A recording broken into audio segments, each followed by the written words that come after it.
మన ప్రభు అయిన యేసుక్రీస్తు నామములో మీ అందరికీ శుభములు కలుగునుగాక.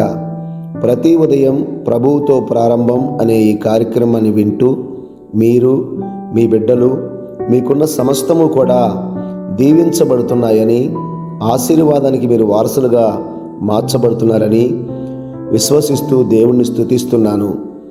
ఈ ఉదయకాలం కూడా దేవుని వాక్యాన్ని విందాము. కీర్తనా గ్రంథము 14వ అధ్యాయము 5వ వచనము. ఎందుకనగా దేవుడు నీతిమంతుల సంతానము పక్షముగా ఉన్నాడు అని రాసి ఉంది. అవును కదండి. దేవుడు ఎవరి పక్షముగా ఉంటాడు? ఎవరైతే ఆయన మాటలు, ఆయన ఉద్దేశాలు, ఆయన సంకల్పాలు ఎరిగి వాటి ప్రకారంగా జీవించాలనుకుంటున్నారో వారి పక్షముగా దేవుడు ఎల్లప్పుడూ ఉంటాడు. అంత మాత్రమే కాదు, వారి బిడ్డల పక్షముగా దేవుడు నిరంతరము నిలిచి ఉంటాడు. రాజ్యాలు, రాజ్యాధికారులు ఎదురు వచ్చినా కూడా దేవుని బిడ్డల్ని ఎవరూ ఏమీ చేయలేకపోయారు. సింహాల బోనులో దానియేలుకు దేవుడు తోడుగా ఉన్నాడు. చెరసాల సంకెళ్ళు పౌలుని శీలని బంధించి ఉంచలేకపోయినాయి.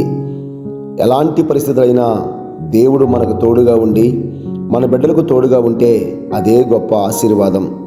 ఈ ఉదయకాలం దేవుని వాక్యాన్ని వింటున్న మీ అందరికీ 2 చేతులు జోడించి చెప్తున్న మాట ఏమిటంటే, లంచము తీసుకోవటము కానీ, మోసము చేయటం కానీ, పాపాన్ని ఆశ్రయించడం కానీ నీవు నేను చేయకుండా ఉంటే మన బిడ్డలకి దేవుడు నిరంతరం తోడుగా ఉంటాడు. ఎందుకంటే నీతిమంతుల సంతానం పక్షముగా నా దేవుడు ఎల్లప్పుడూ నిలిచి ఉన్నాడు.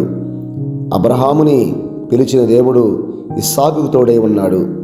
ఇస్సాకుకు తోడైన దేవుడు యాకోబుకి తోడై ఉన్నాడు. ప్రియ స్నేహితులారా, మరి మన దేవుడు మనకి తోడుగా ఉంటే మన బిడ్డలకు తోడుగా ఉండడా?